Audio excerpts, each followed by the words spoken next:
que eu vou lhe contar a história de um gato que você vai se amarrar.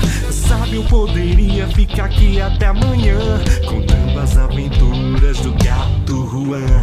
Chegou aqui, filhote, já tocando terror. Não é o Dom Juan, mas é um conquistador. Brincando com os amigos, ele é tão genial. Meu gato é esperto, ele não faz nenhum mal.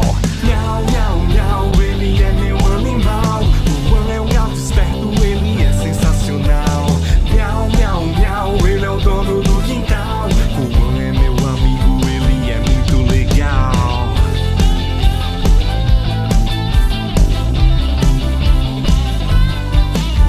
Seus olhos são azuis, pedacinhos do céu. Parece uma bolinha desenhada com pincel.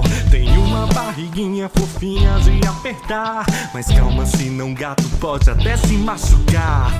Dorme o dia todo e só acorda pra comer. Ele é um preguiçoso, não tem muito o que fazer. À noite ele vive nos telhados a andar. Mas quando o sol surge ele vem me acordar. Miau, miau, miau, ele é meu animal. O Juan é um gato esperto, ele é sensacional. Miau, miau, miau, ele é o dono do quintal.